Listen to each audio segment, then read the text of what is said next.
Quería daros la bienvenida a esta casa, que una vez más es vuestra casa, la casa de Apanas y la casa de tantas y tantas entidades que dan su vida y vinculadas al ámbito de la discapacidad, y además dar la bienvenida para un tema novedoso, importante, y ahora lo comentaba con Luis Pérez a la entrada, sobre que yo creo que hay que transmitir cierta tranquilidad.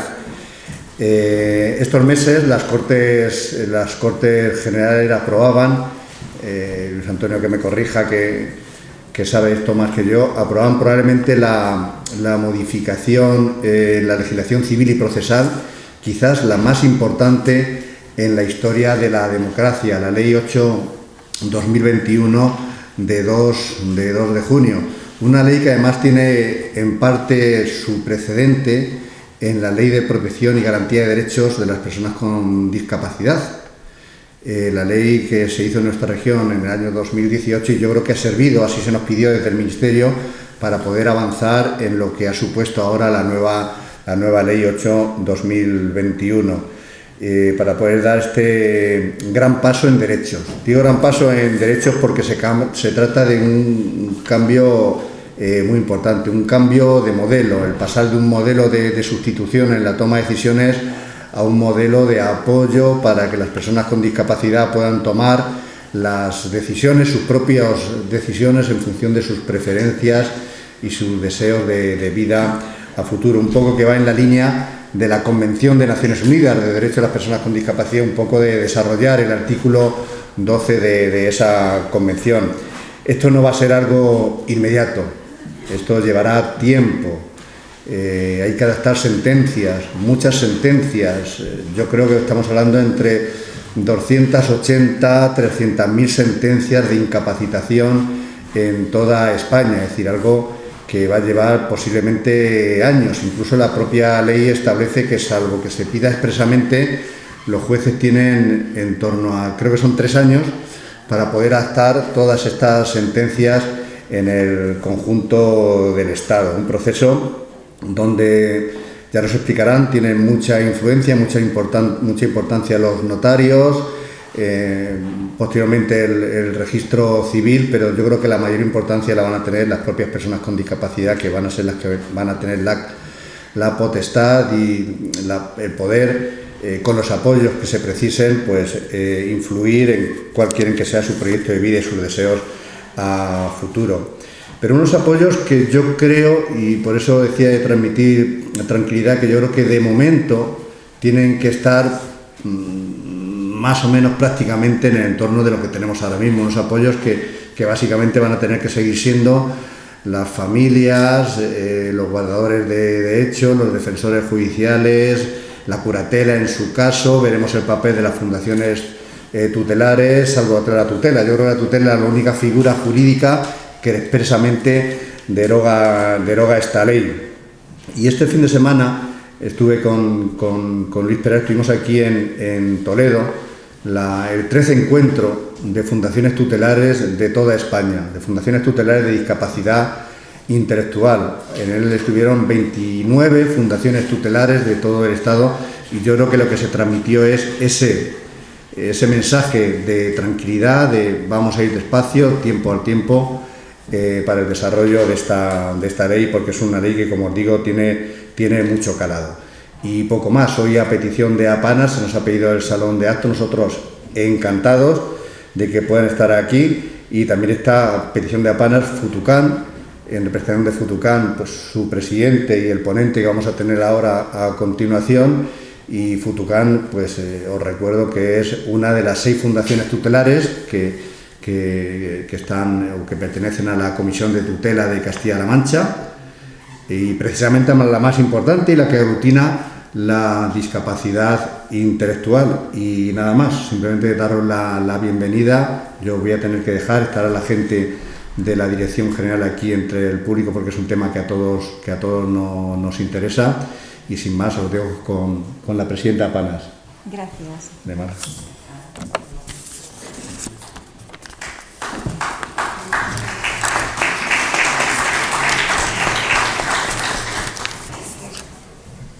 Bueno, Muy buenas tardes a todos y bienvenidos a esta charla informativa.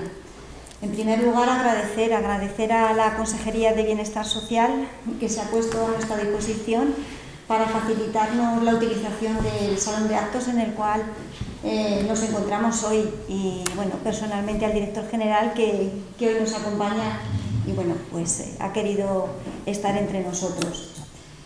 No me he presentado, para aquellos que no me conozcáis, me llamo María del Mar Azaña, presidenta de APANAS, Asociación Provincial de Familias de Personas con Discapacidad Intelectual o del Desarrollo.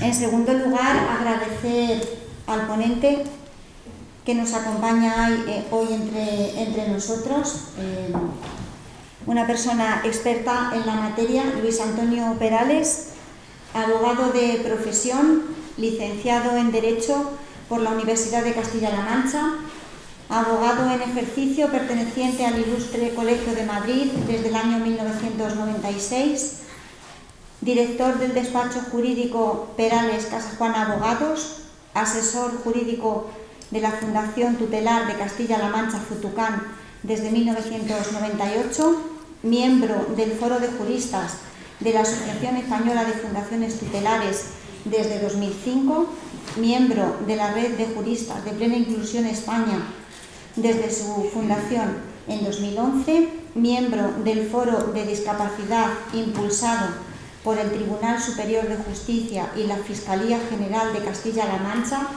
persona implicada y conocedora de la discapacidad, que es lo que nos ocupa en estos momentos.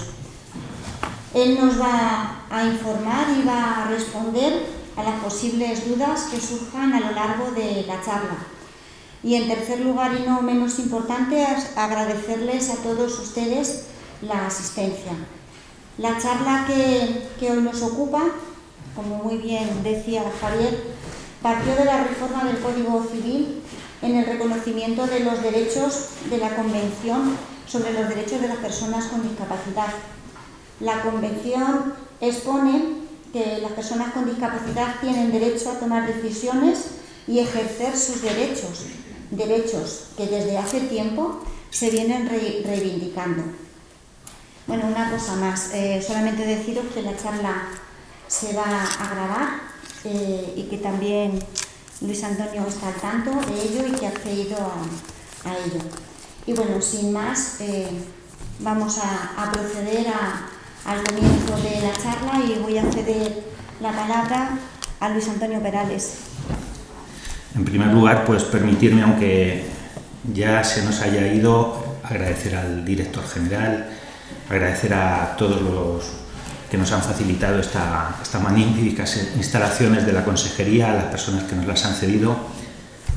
Presidenta de APANAS, muchas gracias por llamarnos y por llamarme y permitirme estar hoy con todas estas familias y profesionales que hayan venido a conocer esta reforma que, como bien ha dicho el director general, es una de las más importantes que han operado en nuestra legislación desde hace muchos años.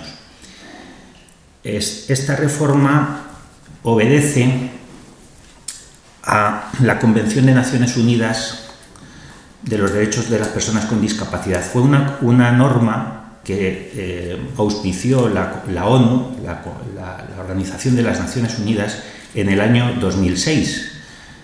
Desde Naciones Unidas se dieron cuenta que las personas con discapacidad, pues los derechos de las personas con discapacidad estaban siendo vulnerados de forma reiterada, no se estaban teniendo en cuenta y puso desde su observatorio a estudiar qué es lo que ocurría y de ese trabajo nació una norma de carácter internacional, una norma que era asumible para todos los Estados miembros de la ONU, entre ellos España, y una norma que nace en el 2006 en el seno de la ONU y que es ratificada y asumida por España en el año 2008. Desde mayo del 2008, esa convención, esa norma de carácter internacional, ese tratado internacional se incorpora a nuestra normativa interna y es directamente aplicable. Y esta norma de la que hemos hablado tantas veces creo que tiene que ser el previo para entender el desarrollo posterior de la charla.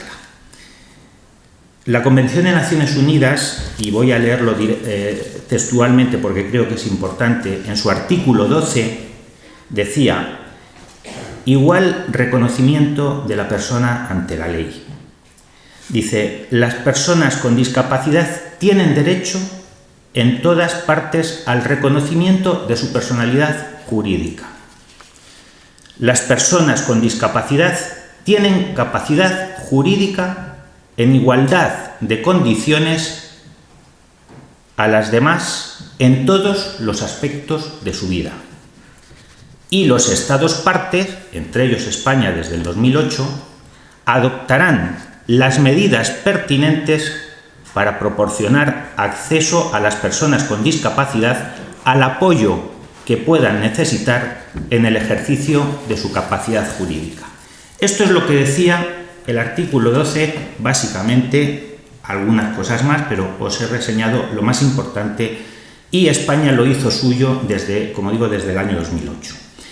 ¿Esto qué supuso? Que había que adaptar la legislación. Había que adaptar la legislación interna, aunque esto era una norma directamente aplicable, pero todas las normas de rango inferior, y esta está a la altura, para que lo tengamos en cuenta, como si fuera la Constitución española, está en la cúpula de la pirámide normativa, pues todas las normas de carácter inferior que fuesen contrarias al espíritu de esta norma tenían que ser modificadas. Y es un proceso que, como veis, ha tardado 13 años. Hemos estado durante 13 años revisando nuestras normas internas y viendo cuáles se adaptan y cuáles se alejan de este espíritu. Hace relativamente poco, en el año 2018, por ejemplo, hubo una norma que recuperó el derecho a votar a favor de las personas con discapacidad, que era un derecho fundamental del que las personas con discapacidad eran privadas por el mero hecho de tener una declaración de incapacidad. Bien, pues esta norma, la del 2018, recuperó ese derecho a favor de las personas con discapacidad. Y así ha habido muchos pasos normativos. Pero ahora llegamos al más importante de todos, no por ser el último es el menos importante, sino que ha sido el más trascendente, y ha sido la modificación de la norma más usada y más extensa y más importante en lo que se refiere a las personas con discapacidad, que es el Código Civil. El Código Civil español regulaba lo que era la tutela, la curatela, la incapacitación, la patria potestad. Bien, pues todos esos capítulos que acabo de decir, todo lo que se refiere a la incapacidad, a la tutela, a la curatela, la defensa judicial, todo eso ha sido revisado. Y en todo lo que los artículos que se alejaban de este espíritu que he leído antes, de la igualdad de las personas ante la ley, todos los artículos que se alejaban de ese principio han sido retocados. Y esto es que prácticamente han sido retocados todos los artículos. Y de otras muchas leyes, como por ejemplo la ley de procedimiento o la ley de jurisdicción voluntaria y otras muchas más. Pero la más importante y sobre la que vamos a entrar va a ser lo relativo al Código Civil y a la regulación de la incapacidad y la tutela. El objeto de hoy, aparte de no extenderme demasiado y no cansaros, es daros una visión general, una visión periférica, para que vayamos asumiendo como familias, como personas con discapacidad o como familiares de personas con discapacidad, interesados en los derechos de esas personas, que vayamos asumiendo cuál es la nueva regulación, hacia dónde tiende esa regulación. Evidentemente, estamos hablando de leyes, de normas de un carácter jurídico, pero vamos a tratar de hacerlo lo más sencillo posible, lo más humano posible y lo más lejano a lo que es los conceptos del derecho y del mundo jurídico. Vamos a tratar de humanizar esas leyes para que podamos entenderlas todos los que estamos hoy aquí presentes. El principal objetivo de esta ley, o de este cambio normativo, vamos a llamar cambio normativo porque toca a varias leyes, el principal objetivo es el de promover, proteger y asegurar los derechos de las personas con discapacidad en igualdad de derechos al resto de personas. Ese es el principal objetivo. Y esto, además, la ley lo que busca es que se haga desde potenciando la autonomía personal de las personas con discapacidad. Es decir, los quiere convertir en protagonistas. No se trata ya de proteger con los criterios de la persona que protege, sino de proteger desde los criterios de la persona protegida. Yo creo que ese es el primer avance. Que no decidamos por otras personas, sino que en la medida de lo posible apoyemos a esas personas para que tomen sus propias decisiones, según sus criterios, y con incluso el derecho a tomar decisiones equivocadas, es decir, que también tengan derecho a equivocarse, como cualquiera de las otras personas que podemos tomar decisiones en nuestra vida. El hecho de tener una discapacidad intelectual no les tiene que privar de esa capacidad de toma de decisiones.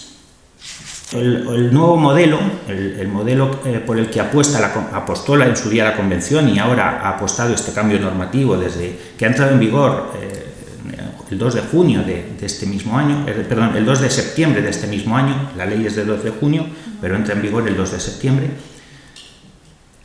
pasa del modelo médico rehabilitador que existía antes al modelo social y de derechos. ¿Qué significa esto? El modelo médico rehabilitador significaba que la persona con discapacidad intelectual tenía un problema, con discapacidad en general en la sociedad tenía un problema y había que ayudarle. Era una persona con una problemática y la sociedad tenía que ayudarle, tenía que prestarle auxilio para paliar esa discapacidad. Por contra, el modelo social y de derechos opina lo contrario. Es decir, esta persona no tiene un problema, esta persona tiene una discapacidad. Eso no es un problema. El problema lo tiene la sociedad. Y lo que hay que hacer es adaptar la sociedad, el entorno de esa persona, para que esa persona viva en plenitud de derechos. Ese es el modelo, ese es el cambio de modelo. ¿Qué es lo primero que ocurre con la reforma legislativa? Pues algo tremendamente revolucionario, y es que desaparece el concepto de incapacitación. Ya no existe la incapacitación, la privación de derechos civiles, que era en sí el proceso de incapacidad de una persona, o de incapacitar a una persona legalmente era privarla de sus derechos civiles y que fuese otra persona luego la que tomase decisiones por ella. Bueno, pues esto ya desaparece. Ya no existe ese concepto. Ahora vamos a un sistema en el cual la persona conserva su capacidad jurídica en plenitud y, no obstante lo anterior, hay parcelas de su vida en las cuales va a necesitar apoyos porque no podrá desarrollar plenamente sus derechos en igual de condiciones que el resto de la sociedad. Para esos puntos claves en los que esa persona necesita apoyos, pues se dictaminará qué apoyos necesita y quién le va a brindar esos apoyos. Esa es la nueva premisa. Esos apoyos se tienen que brindar en base a dos principios: la necesidad y la proporcionalidad. La necesidad, solo cuando sea necesario. Antes sabemos que había un procedimiento de incapacidad, procedimiento judicial, y muchas veces pues, se le daba una extensión mayor de protección que la que realmente necesitaba la persona. y así nos estamos encontrando con muchos casos de personas con discapacidad que han sido incapacitadas legalmente, por ejemplo, para todo, y tú te entrevistas con esa persona y dices, pero bueno, si esta persona tiene una capacidad tremenda, ¿cómo es que está incapacitada totalmente? Bueno, pues ese es el principio de necesidad, solo apoyos para lo que sea necesario. Y de proporcionalidad, en la medida que sea necesaria, es decir, no más allá de lo que proporcionalmente necesite. Como he dicho antes, se busca que la persona con discapacidad sea protagonista de su propia vida. Es decir, las personas tienen que, en la medida de sus posibilidades, tomar decisiones. He dicho antes el derecho a equivocarse y el derecho a disfrutar de su propia vida y disfrutar de sus propias decisiones. Cuando teníamos una persona con capacidad suficiente para entender ciertos conceptos y le privábamos de su capacidad de obrar, de su capacidad de toma de decisiones, y hay alguien que las tomaba por él, le estábamos privando de muchas cosas más, no solo de sus derechos, sino del propio estímulo, del propio crecimiento como persona. Entonces ahora lo que se busca es, desde el nuevo paradigma, desde el nuevo sistema, lo que se busca es que sea el protagonista de su vida. Si desea casarse, si desea hacer o deshacer, vivir aquí o vivir allí, lo que quiera, trabajar en una cosa o trabajar en otra, en la medida de sus posibilidades, si tiene capacidad para tomar esas decisiones, que las tome. Donde no haya capacidad o haya una limitación, que le asistan, que le apoyen, pero hasta donde él pueda, que sea él mismo el que tome esas decisiones. Desaparecen dos figuras que eran muy recurrentes o muy utilizadas, probablemente muchas personas de las que estén hoy aquí en esta sala las conozcan porque tengan ustedes hijos con discapacidad. Desaparece la figura de la patria potestad, prorrogada o rehabilitada. La patria potestad era una figura, es la representación legal que tenemos los padres respecto de nuestros hijos, y la tenemos por ley hasta los 18 años, que es cuando se adquiere la mayoría de edad en nuestra legislación. Pero si había una discapacidad intelectual, si había un motivo por el cual esa persona iba a ser incapacitada, se podía rehabilitar o recuperar esa patria potestad a favor de los padres, o a favor del padre o a favor de la madre, si uno de ellos no estaba, hasta que cesase la causa de incapacidad, o hasta que falleciese la persona o hasta que falleciese el padre o la madre. Bien, pues esta figura ya desaparece, ya no existe, solo existe para los menores de edad. Y tampoco, lo ha dicho antes también el director general, desaparece la figura de la tutela. La tutela, el tutor, era el representante legal de una persona que se hubiese promovido su incapacidad o su modificación de capacidad y hubiese sido privado de sus derechos civiles. El tutor era quien le representaba legalmente.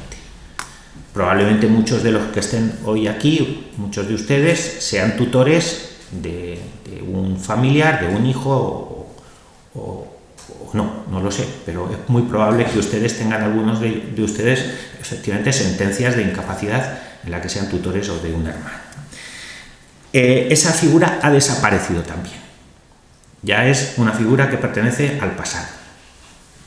¿Cuáles son las figuras? ¿Cuáles son las medidas de apoyo que llamamos ahora a favor de las personas con discapacidad? Pues tenemos tres figuras básicamente, y a partir de ahora voy a ir analizando muy sucintamente estas tres figuras, sin perjuicio de que luego haya preguntas y asuntos que se me hayan pasado a mí, pues se quiera incidir en ellos y a respuestas pues se puedan dar. Las figuras por las que apuesta la nueva legislación son la guarda de hecho, la curatela y el defensor judicial. La guarda de hecho. La guarda de hecho ya existía pero prácticamente de refilón se le mencionaba en la antigua legislación, en el antiguo Código Civil. Sin embargo, la nueva ley, el nuevo Código Civil, la nueva versión del Código Civil, apuesta de forma más decidida por la guarda de hecho. ¿En qué consiste? Pues en una situación de hecho, como dice su palabra. Tenemos el supuesto de una persona con discapacidad que probablemente esté viviendo en su domicilio, con su padre, con su madre, con un hermano, y de forma natural, en el día a día, reciba todos los apoyos que necesita. Y con eso su día a día está sano, está cubierto, sus necesidades están atendidas, pues no vamos a tocarlo. Como ya no existe la incapacitación legal, pues vamos a dejarlo así. Y el guardador de hecho es la persona que convive o que se encarga de su día a día, de su cuidado, es la que le va a procurar los apoyos o le va a cubrir las necesidades que tenga. Esta es la guarda de hecho, sin más. Bueno, pues eso ahora se regula y se permite y se potencia. Ojo, si en algún momento determinado hay una situación de hecho y el juez considera que puede haber pues una situación inquietante o sospechosa de abuso o lo que sea, puede dirigirse a ese señor, al guardador de hecho, y decirle: ven aquí y cuéntame qué es lo que estás haciendo y qué medidas estás actuando, de qué forma estás actuando con esta persona. Es decir, puede reclamarle información. También, si en algún determinado momento una persona que está siendo apoyada en sus necesidades diarias de esta manera necesita realizar un acto de mayor trascendencia en el que necesita un apoyo mayor, por ejemplo, necesita entender que es una herencia porque ha fallecido un familiar y tiene que firmar una herencia, y necesita saber que es una herencia y comprender si ese acto jurídico le beneficia o le perjudica. Bueno, pues en ese caso concreto podemos ir a buscar, porque eso no lo puede hacer por sí mismo, porque esa persona no lo entiende o no tiene la capacidad de comprenderlo, pues podemos ir a un apoyo mayor y entonces ya le nombramos o bien un defensor judicial para ese acto concreto, ahora entenderemos lo que es el defensor judicial, o bien se institucionaliza la figura del guardador de hecho, se va al juez, le dice: oiga, señor juez, que necesitamos hacer este acto en nombre de fulanito, que es mi hermano y vive conmigo, y el juez me autoriza expresamente para hacer ese acto. Bien, pues esta situación es lo que llamamos guarda de hecho. La curatela. La curatela es hemos dicho que desaparece la tutela, pero la curatela, que antes existía y era una figura poco utilizada, ahora es la protagonista de esta reforma. Es la verdadera apuesta institucional de la reforma del Código Civil. Os refresco de forma muy breve lo que era la tutela y lo que era la curatela, para que comprendamos. La tutela se establecía, era una medida de protección sobre personas que habían sido su capacidad modificada totalmente o incapacitados totalmente, como se decía anteriormente, hace ya años. Entonces, el tutor representaba al tutelado. Al decir representaba, es que sustituía su voluntad. Es decir, el tutor no tenía que contar con el tutelado, probablemente en algunos casos porque no tenía capacidad de comprensión el tutelado, y en otros porque la sentencia decía que era tutelado y el tutor podía actuar sin más, sin perjuicio de que para muchos actos tenía que contar con la aprobación judicial. Pero había una figura de representación. Esa figura, como he dicho, ya ha desaparecido. La curatela, que ya existía, era una figura de apoyo o de complemento de capacidad. Es decir, el curatelado, la persona que estaba sometida al régimen de curatela, la persona con discapacidad que tenía una sentencia en la que se le había privado parcialmente de su capacidad, podía comparecer a hacer determinados actos, pero no eran completos si no comparecía también el curador. Era una figura que se utilizaba cuando había una gran capacidad por parte de la persona con discapacidad, pero en algunos aspectos necesitaba ese complemento, y para eso se buscaba la figura del curador. Eso es tal y como lo concebíamos antes. Bueno, pues el legislador se ha quedado con esta figura y la ha potenciado, hasta el extremo de que es prácticamente la que más desarrolla el nuevo Código Civil. Es una institución de apoyo que, a diferencia del guardador de hecho, está institucionalizada, es decir, está bendecida por un juez. Es decir, hay que ir al juzgado para instituir la curatela. No nos la podemos aplicar nosotros porque sí, tenemos que ir a un juzgado. Además, tendrá probablemente que acometer una serie de obligaciones que le imponga la sentencia, porque como vamos a ir a un juez y el juez va a decir para esto y para esto necesitas el curador complementar la capacidad de don fulano de tal, apoyarle, pues para esos actos probablemente luego yo tenga que rendir cuentas al juez de mi gestión. Y además se establece una curatela representativa. ¿Qué es la curatela representativa? Es lo que antes es lo que vamos a llamar, lo que antes era la tutela realmente, ahora se llama curatela representativa. Es decir, es la curatela que se aplica a personas muy gravemente afectadas, con una discapacidad muy severa, con muy poca capacidad de autodeterminación, de toma de decisiones, y para esos casos sí que se establece esta curatela representativa. El curador representativo lo que va a tener es prácticamente el mismo régimen que tenía antes el tutor, para que nos hagamos una idea. Lo que ocurre es que, según la nueva legislación, esta figura va a ser muy extrema, es decir, no se va a aplicar con carácter general como se venía haciendo antes con la tutela, sino que se va a aplicar en casos muy extremos, cuando realmente se vea que la persona con discapacidad realmente lo necesita. La nueva ley también establece la prohibición de que los curadores, la figura del curador, sean entidades que presten servicios asistenciales. Antes esto era una buena práctica.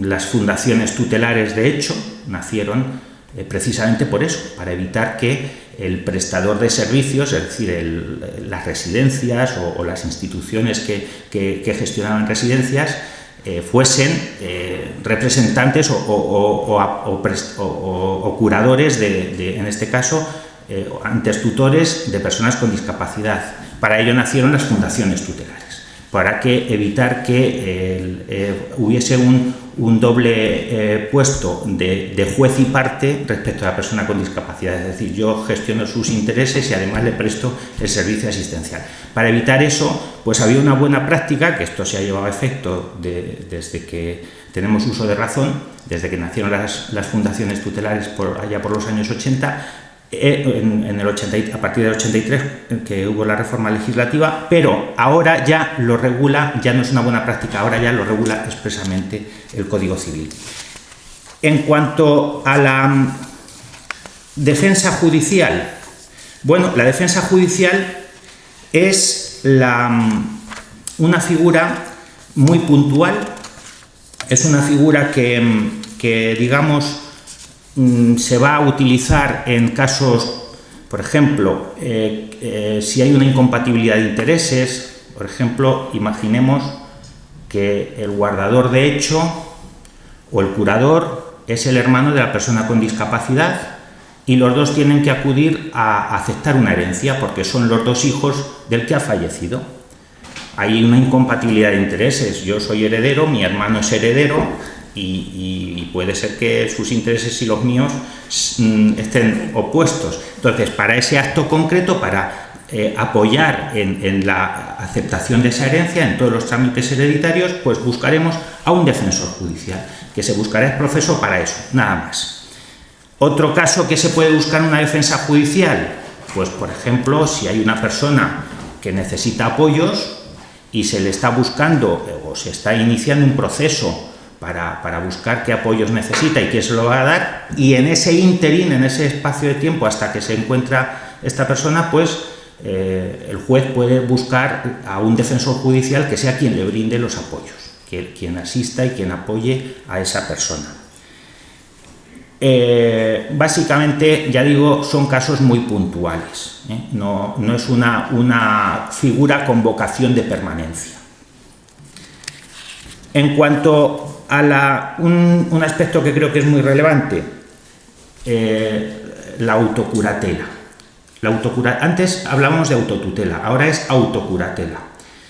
Es la posibilidad, bueno, esto es interesante no solo para las personas con discapacidad, es que esto puede ser interesante para cualquiera de los que estamos aquí, que en un determinado momento, por circunstancias de la vida, podemos vernos privados de la capacidad que hoy tenemos.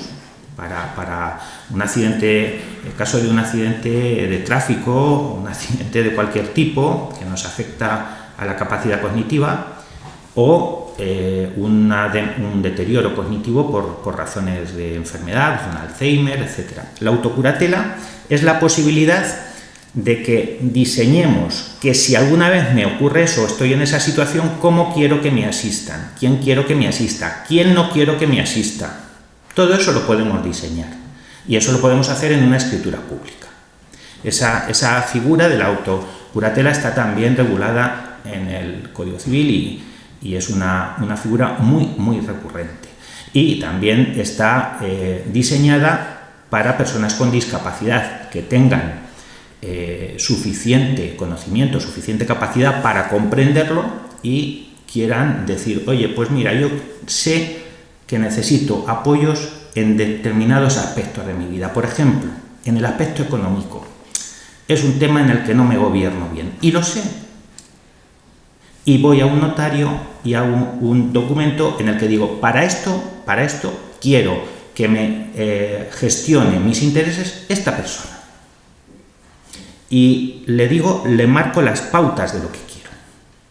Eso también es posible a día de hoy. Con lo cual, ahí estamos viendo cómo la persona con discapacidad directamente está siendo el protagonista de su vida y está siendo el que va a decidir en qué aspectos quiere que le apoyen y quién quiere que le apoye. Bueno, no sé cómo voy de hora, yo me pierdo siempre con el tema del reloj. Voy a entrar un poco en otra materia que creo que puede ser importante, y es en el aspecto del ejercicio de la curatela. Yo aquí es una triple frase que os va a sonar mucho, pero creo que es muy importante. El curador, para quien podamos ser curadores de una persona con discapacidad, siempre tenemos que asistir, o siempre tiene que asistir, y esto lo dice la exposición de motivos de la ley, y lo vamos a escuchar repetidas veces, siempre tiene que asistir a la persona apoyada respetando su voluntad, sus deseos y sus preferencias. Antes, la premisa era ¿qué es lo que más le conviene? Según mi criterio. Esa era la premisa anterior. Esa es el pasado. Ahora es ¿qué quiere él? Su voluntad. ¿Qué desea? Sus deseos. ¿Y qué prefiere? Sus preferencias. Y eso es los criterios con los que nos tenemos que gestionar los curadores. Eso es muy importante, creo que es un avance. Y por último, os voy a hablar algo de lo que es la reforma a nivel procesal. Voy a entrar un poco en detalles que creo que pueden ser importantes. La reforma procesal es el procedimiento para establecer las medidas no voluntarias. Llamamos medidas voluntarias, medidas de apoyo voluntarias, a lo que os he dicho. La autocuratela es una medida voluntaria. La persona con discapacidad decide quién quiere que le apoye. La guarda de hecho también, en cierto modo, es una medida voluntaria, porque es una situación de hecho que va a existir siempre y cuando la persona con discapacidad quiera que se mantenga. Si la persona con discapacidad no quiere mantener esa situación, no va a ser posible mantener una guarda de hecho. Y luego están las medidas judiciales, las que instituye o supervisa o digamos, le da carta de naturaleza un juez. Bien, pues para esas medidas, que es la institución de la curatela o la defensa judicial, pero principalmente para la curatela, pues hay que ir a un proceso judicial. Ese proceso judicial, también existía antes un proceso que llamábamos de incapacitación o de modificación de la capacidad, pues ese proceso ahora ha sufrido algunos cambios o ha experimentado algunos cambios que creo que son notables, y sobre esos os voy a dar unos perfiles. En primer lugar, se le da un protagonismo especial a la persona con discapacidad.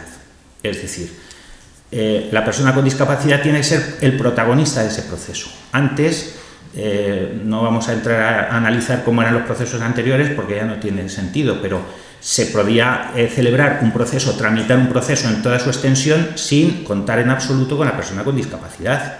Y al final teníamos una sentencia que afectaba a esa persona, y esa persona había pasado por el juzgado de puntillas, lo había visto el forense, lo había visto el juez, pero no había sido conocedor de ese proceso. Me acuerdo, me vais a permitir una anécdota de una persona a la que quiero mucho, y decía, es que cuando yo fui al juzgado, los familiares que me acompañaban me dijeron, tú cállate, mira para abajo y no digas nada, tú hazte como si fueras tonta. Eso le dijeron expresamente. Eso ocurría. No quiero decir que eso era la generalidad, ¿eh? Ojo, tampoco hay que denostar, pero ocurrían esas circunstancias. Ahora, en esta reforma legislativa, el protagonista del proceso es la persona con discapacidad, y tiene un papel preponderante en el proceso.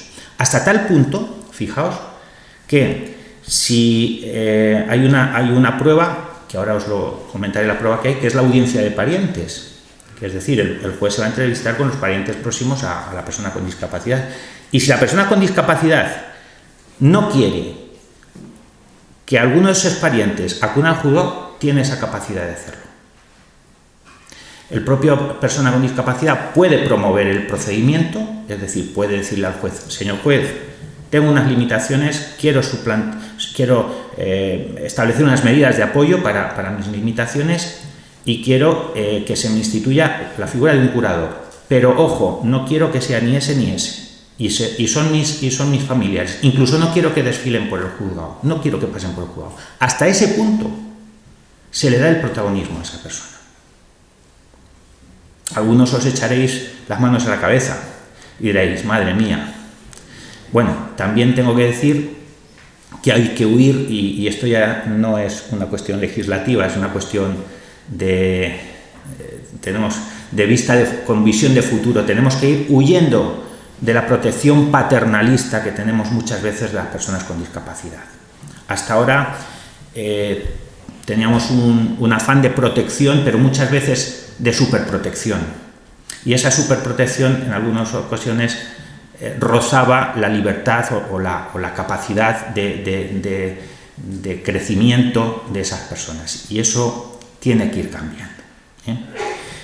Bien, como decía, el proceso lo pueden iniciar quien tenga conocimiento de una persona que necesita unos apoyos para establecerlos, o lo puede iniciar la propia persona. Y se realizará una prueba que muy similar a la anterior, la entrevista con el juez, la entrevista con el médico, pero también se añade una prueba muy importante, que es un informe multidisciplinar, en el que van a intervenir el aspecto jurídico, o sea, van a intervenir gente del derecho que conozca las necesidades de esa persona desde el punto de vista jurídico, gente del ámbito sanitario que conozca las necesidades desde el punto de vista sanitario y gente profesionales del sector social que conozcan qué necesidades tienen esas personas.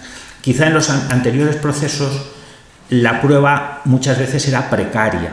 Yo en algunas otras ocasiones que he comparecido ante el público y he tenido que dar pues mi opinión sobre esta materia, decía que la prueba muchas veces era insuficiente y aconsejaba que se articulase una prueba mucho más potente para determinar realmente cuál era la necesidad de apoyo de la persona o las necesidades que teníamos que cubrir de esa persona. Y eso había que dárselo al juez muy triturado. Bueno, pues esta ley lo que hace es establecer esos sistemas, y probablemente pues el día de mañana cuenten con profesionales que conozcan o que estén en el entorno de la persona a la que se le quieren brindar esos apoyos. El proceso además antes era un proceso contencioso. Quizá esta es una cuestión que quien no sea jurista en esta sala pues dirá qué me está contando. Un procedimiento contencioso tiene el rigor de que es como una demanda y una contestación a la demanda con unos argumentos defensivos por parte de la parte demandada, y se articulaba con un procedimiento contencioso. Ahora se articula como un procedimiento de jurisdicción voluntaria, es decir, un procedimiento en el que no hay un enfrentamiento técnico procesal, sino que se va al juez a pedirle algo. Y solo se convertirá en un procedimiento contencioso cuando haya pues una oposición, es decir, si yo quiero articular apoyos a mi hermano y llevo a mi hermano al juzgado y digo, señor juez, que mi hermano necesita unos apoyos, y mi hermano dice que yo no necesito apoyos, a mí no me apoya nadie, que yo me valgo por mí mismo, bueno, pues entonces ya sí, probablemente convirtamos el procedimiento en contencioso. Pero si yo voy al juez y le digo, señor juez, que mi hermano necesita unos apoyos, pues bien, me parece perfecto, mi hermano está de acuerdo o no es capaz de mostrar su voluntad, evidentemente entonces sí que los necesita, pero mi hermano es capaz de mostrar su voluntad y dice, pues sí, yo creo que necesito apoyos para ciertas cosas. Bueno, pues lo desarrollaremos todo en ese proceso de jurisdicción voluntaria que, insisto, es mucho más relajado en todos los aspectos que el procedimiento contencioso. Y finalmente, y ya no os canso más y os dejo que si hay alguna duda, alguna cuestión que no haya dicho y haya que valorar, pues que quede un tiempo para ello. Finalmente, deciros que se establece un régimen transitorio, como no puede ser de otra manera en una reforma legislativa, un régimen transitorio en el que vamos a tener que adaptar todo lo del pasado a la nueva legislación, y para ello se han establecido pues varias fórmulas. Por un lado, se establece la posibilidad de que seamos las propias familias de personas con discapacidad o las propias personas con discapacidad quienes acudamos a los juzgados para adaptar las sentencias viejas a la nueva normativa, y también puede ser en los propios tribunales, es decir, en caso de que no lo haga la propia persona interesada o sus familiares, serán los tribunales en un determinado plazo. Esos plazos ya os anticipo que no se van a cumplir porque nunca se cumplen, eso para empezar, porque los plazos que dan las leyes luego es imposible materialmente cumplirlos. Les han dado un plazo de 3 a 6 años para rectificar todas las sentencias, y esto va a ser un trabajo de mucho más tiempo, pero existen esos plazos ya establecidos. Y otra cosa importante es que dice la ley que las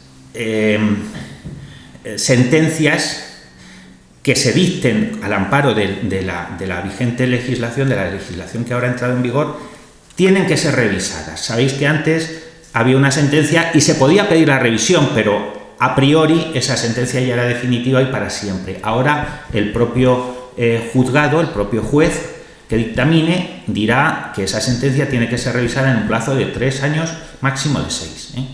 Y ver si esa persona, esa sentencia es acorde, es decir, si está funcionando bien lo que yo dije, lo que dijo el señor juez en su sentencia está funcionando bien conforme a lo que necesita la persona que protagonizó ese procedimiento. Y yo creo que ya poco más. Si hay cualquier duda, cualquier cosa, pues a su entera disposición. A nivel legal económico, los que, por ejemplo, ahora como padres tenemos la tutela, la custodia prorrogada, por ejemplo, a la hora de hacer la declaración de la renta, tenemos una desgravación por hijo a cargo. Vale, ahora con la nueva ley, ¿cómo se queda eso?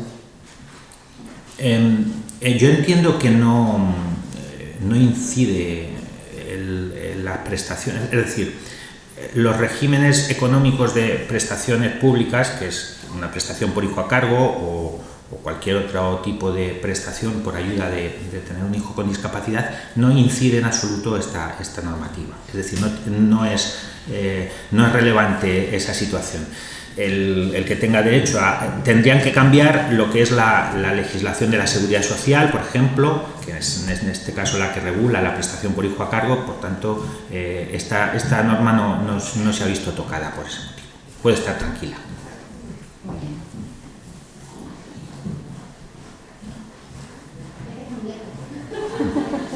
Hola, buenas tardes. Que primero quería felicitarle por la charla. Me ha parecido muy clara y bueno, muy aclaradora. Pero me queda una duda. A ver, para constituirse como guardador de hecho no hay que hacer absolutamente ningún proceso. O sea, unos padres que su hijo tiene una discapacidad, cualquier tipo de discapacidad, no tienen que emprender ningún proceso para ser guardadores de hecho de esa persona, ¿se les supone? Sí, efectivamente, la figura de la guarda de hecho está concebida como tal, es decir, la guarda de hecho es quien de hecho está cuidando o custodiando a la persona. Lo que hace la ley precisamente es potenciar eso y darle, como he dicho antes, carta de naturaleza, es decir, ahora existe esa figura y puedo demostrar que soy su guardador de hecho.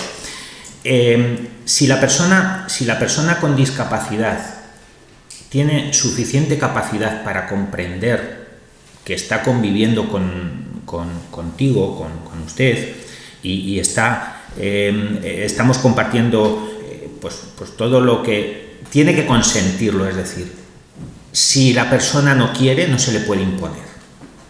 Si estamos hablando de una persona que está con un deterioro cognitivo muy elevado, hace poco estaba yo en casa de unos amigos y la persona tenía una persona con discapacidad que estaba en un sillón con los ojos cerrados. Estuve más de una hora y prácticamente ni se enteró de que estuve allí. Lo único que abría los ojos de vez en cuando, los cerraba. Si estamos hablando de ese deterioro cognitivo, evidentemente su consentimiento prácticamente no nos lo puede transmitir. Es muy difícil, pero si la persona tiene capacidad de consentir y de expresar su consentimiento, lo primero que tiene que ocurrir es que lo consienta ella, para que exista esa guarda de hecho, ¿de acuerdo? Y todos los actos diarios, como he dicho, pues incluso algunos de carácter legal de poca entidad, por ejemplo, pues ir a hacer una gestión a la seguridad social o ir a hacer una gestión al banco, lo podemos hacer juntos, la puedo acompañar, y esa persona, como ya no existe la incapacitación, puede actuar por sí misma. Ahora, imaginemos que ya vamos a hacer un acto de un mayor calado, un acto que tenemos que hacer en una notaría, por ejemplo, vender una casa, una propiedad. El notario, que lo decía el director general con muy buen criterio en su presentación, el notario también va a tener una responsabilidad, porque antes te decía, esta persona tengo sospechas de que tiene discapacidad, a ver, tráiganme la sentencia de incapacitación, y si no, no pueden hacer el acto, váyanse al juzgado e incapaciten. Ahora no, ahora el notario tiene que hacer un examen de capacidad, es decir, si vamos a hacer una compraventa, el notario tendrá que ver si esa compraventa es un acto que es capaz de comprender y querer y razonar la persona con discapacidad o no. Y si la persona con discapacidad es capaz de hacerlo, pues probablemente lo puede hacer por sí mismo. Pero si el notario ve que no es posible, que es el que tiene la responsabilidad en este caso de determinar si esa persona es consciente de lo que va a firmar, entonces tendrá que ver qué persona le asiste. Si es un guardador de hecho, el notario dirá, no, tú puedes hacer ciertas cosas, pero esto ya no puedes hacerlo. Tienes que irte a pedir una autorización al juez. Y el guardador de hecho podrá ir y pedir una autorización al juez y expresarle al juez lo que van a hacer, y el juez le puede dar autorización. Entonces, la guarda de hecho, como vemos en estos ejemplos así muy simples, pero creo que bastante gráficos, ha ganado mucho protagonismo. Ya no tenemos la necesidad de acudir a un proceso para institucionalizar la figura del curador. Ese guardador de hecho podrá ejercer como apoyo de la persona guardada, de la persona protegida, en la medida de lo posible. No sé si he respondido más o menos a su... Buenas tardes. A ver, se me ha dado a mí el caso esta mañana, precisamente, por lo que decimos, de la tutela, que desaparece. Pues yo esta mañana he jurado el cargo de tutor legal en todo, plenamente en todo de mi hermano. Ahora, ¿cómo queda eso? Yo soy tutor legal en todos los aspectos, para todo. Él, desde luego, no se puede valer. Pero si ahora todo eso desaparece, ¿qué tendremos que volver? A juzgado, que vean todo esto. Esta mañana, precisamente, he jurado el cargo. Vamos a ver, ahí le voy a responder a su caso concreto, pero antes voy a hacer una pequeña exposición de esa casuística, que es muy recurrente, porque los procedimientos que se empezaron antes de junio han continuado. En enero se empezó esto. Evidentemente. Han continuado y algunos se han terminado y otros no se han terminado. Y me explico. Ante las leyes nuevas, los agentes que operamos de una u otro modo en la justicia, en este caso en el Ministerio de Justicia y todo su entorno, que son los juzgados, pues entendemos unas veces las leyes de una manera y otras veces de otra. Y probablemente un mismo procedimiento en un juzgado de Talavera se haya resuelto de una manera y en un juzgado de Toledo se haya resuelto de otra. Y me explico. Hace poco estuve en un proceso de aceptación del cargo de tutor, que es lo que está diciendo este señor, en un juzgado de Talavera de la Reina. Y el fiscal, que era quien había promovido el caso hacía unos meses, cuando llegamos a la vista, dijo: rehúso a continuar el procedimiento y que se archive, porque conforme a la nueva ley, lo que yo pedía, que era la incapacitación y el nombramiento de tutor, ya no puedo pedirlo. Así que se archive el caso. Y el juez dijo: pues se archiva el caso. Y esa persona está en una situación en la cual está como estaba antes, exactamente como estaba antes, la persona interesada, la persona con discapacidad. Sin embargo, en otros procesos, el juez y el fiscal han considerado oportuno terminarlo, nombrarle el tutor, como nos está diciendo usted, y luego ya veremos. Pues ya es que se revise la sentencia, pero de momento esto que se termine de hacer, porque ya estaba empezado y lo que ya está empezado vamos a terminarlo. Bien. ¿Cuál es la solución? Aquí hay un régimen transitorio muy claro, bajo mi punto de vista. Es mi criterio y yo lo voy a dar aquí. En el caso de que el tutor haya aceptado ya el cargo, ahora, si nos leemos la ley, la disposición transitoria segunda, creo que es, dice: los que ya hayan aceptado el cargo con anterioridad a la ley y por extensión después de entrar en vigor la ley, pero lo hayan aceptado con el beneplácito de un juez, se convertirán los que eran titulares de la patria potestad, que aquí habrá muchos, en curadores representativos. Los que eran tutores en curadores representativos. Y los que eran curadores seguirán siéndolo. Y dentro de un plazo razonable, es decir, no tardando mucho, deberán acudir a los tribunales para adecuar las sentencias.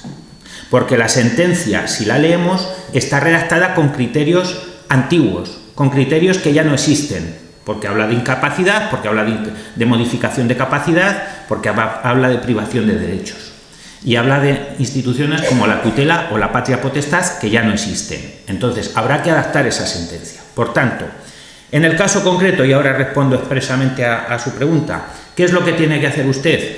Pues ni más ni menos que seguir prestando apoyos en el día a día a su hermano, como lo ha venido haciendo probablemente, y a título nominal coger la sentencia a partir de principios del año que viene o del mes que viene y someterla a revisión por parte del juez y adaptarla a la nueva ley. Eso es lo que tiene que hacer. Pero eso es desde el punto de vista, digamos, única y exclusivamente procesal. Pero a efectos prácticos, usted se ha convertido, por la disposición transitoria segunda de la ley 8/21, se ha convertido en curador representativo. No sé si me explico. Sí, entonces, a ese respecto, que a mí me dan 60 días ahora para que presente al juez todos los bienes, toda la relación de bienes que tiene él, y luego puede presentar todos los años pues, las cuentas. Eso es lo que tengo que seguir haciendo. Esto no me exime de la responsabilidad de los 60 días. Efectivamente. Es que además, aunque hubiese sido nombrado curador representativo, que es la nueva figura que en el caso de que me está diciendo, si su hermano tiene grandes necesidades de apoyo, es una persona con necesidad de apoyos extensos para todos los aspectos de su vida, bien, pues usted hubiese sido nombrado según la nueva ley curador representativo, y el curador representativo tiene la obligación de presentar inventario, que es lo que le han dado 60 días de plazo, decir, todos los bienes de mi hermano son estos. Y cada año el juez le puede pedir que rinda cuentas de su gestión, no solo de la gestión económica, también de la gestión personal, También decir, bueno, mira, mi hermano vive conmigo, o vive en un centro, o en una vivienda tutelada, o vive con mi hermana, que no tiene que estar forzosamente viviendo conmigo, y explicar qué hace, qué no hace, si están atendidas sus necesidades. Esa rendición de cuentas, que no solo digo económica, sino también del aspecto personal, la tendría que haber hecho igualmente. Por tanto, esa obligación la va a conservar, aunque haya modificado la ley. En ese aspecto sí. Muchas gracias. Buenas tardes. Mi pregunta iba en la misma línea que estábamos hablando. Ya lo que me quedaría por concretar es, estamos hablando de los casos en los que ya hay sentencia, que habrá que ir modificando. Y en los casos en que el procedimiento se ha quedado a falta de sentencia, se inició, ha pasado por el Ministerio Forense, por la entrevista con secretario judicial. En esos casos que hay procedimiento y no se ha quitado sentencia todavía, hay que hacer un procedimiento en el juzgado. Porque, bueno, comentaron, esto quizás para la Semana Santa, y claro, con la modificación de la ley se entiende que no nos han llamado para nada más. ¿Hay que hacer un procedimiento nuevo? Esa es la pregunta. Vale, sí, vamos a ver. Yo, en el caso que me está contando, el consejo que le daría es que habría que replantear la situación personal de cada caso. Es decir, yo no puedo dar una respuesta con carácter genérico. Hay que replantearnos. Con la antigua ley en la mano, lo que estábamos iniciando un procedimiento de modificación de la capacidad sí o sí, ahora ya no procede, porque he dicho al principio que no existe la incapacitación ni la modificación de capacidad, sino establecimiento de medidas de apoyo. Con lo cual, ¿qué replanteo es el que tenemos que hacer? En mi caso concreto, en el suyo que pregunta o en el de cualquier otro, ¿qué necesidades de apoyo tiene la persona con discapacidad? Si la persona con discapacidad tiene unas necesidades de apoyo muy extensas, la respuesta probablemente sería, pues vamos a hacer un proceso de medidas de apoyo para instaurar una curatela y buscarle un curador que asista en estos aspectos. en 3 puntuales o en todos, curatela representativa. Pero si es una situación que de hecho está yendo bien, que no necesito ninguna actuación, que ahora mismo no hay ninguna incidencia en la vida de mi hijo, de mi pariente, sea quien sea, y podemos seguir funcionando así, pues a lo mejor la respuesta es decir, pues no vamos a hacer nada. Lo deje tal como está y si no se va a pedir otras medidas o, digamos, nos quedemos sin sentenciar. O sea, sigamos con guarda de hecho o vayamos a pedir la curatela según la nueva ley. Según la nueva ley y siempre y cuando lo consideren necesario, insisto, siempre y cuando lo consideren necesario. Porque a lo mejor la situación que antes era necesario buscar un proceso judicial, ahora no hace falta. Y podemos mantenernos como estamos, sin necesidad de un auspicio del juez, sin una sentencia judicial.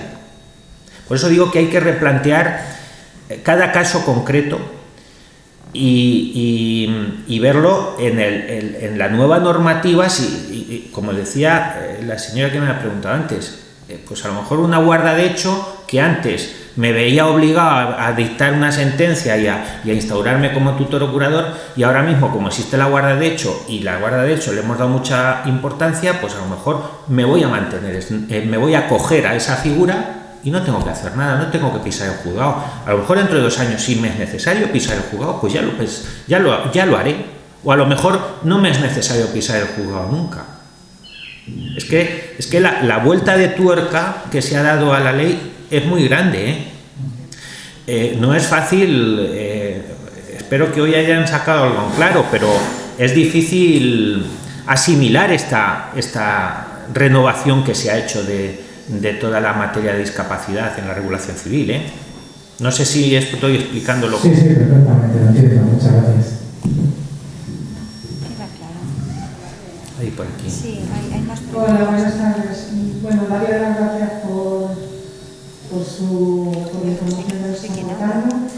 Y, a ver, yo quería, ni sé mucho de la antigua postura de la ley ni de la nueva, pero ¿qué me puede decir si en el caso de los guardas de hecho los padres, cuando vamos a hacer testamento o en última voluntad, como esto, por lo que he entendido, se cuenta con la voluntad del discapacitado, pues que puedes plasmar o reflejar de que quieres para tu hijo si realmente se basa en la voluntad del chico. En cualquier testamento de los que podamos hacer, podemos poner algo al respecto del chico o la chica. Bueno, al decir poder, ¿se refiere que un poder de representación? No. Entiendo que pueda firmar cualquier documento. Acto hecho pueda tener alguna repercusión en el chico, que ya no tenga vuelta atrás, un giro. Vale. No sé si me he explicado bien. Más o menos, sí. Vamos a ver si le he entendido.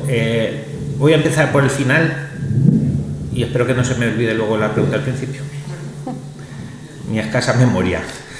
El poder de firma, es decir, lo que usted está diciendo, que una persona pueda firmar, una persona con discapacidad pueda realizar un acto y otorgar una escritura en un notario porque el notario considere que tiene capacidad, haga su juicio de valor y diga, pues esta persona está capacitada para entender este acto y que firme, y que realmente no lo esté entendiendo. Es creo a lo que se refiere esa pregunta, ¿no?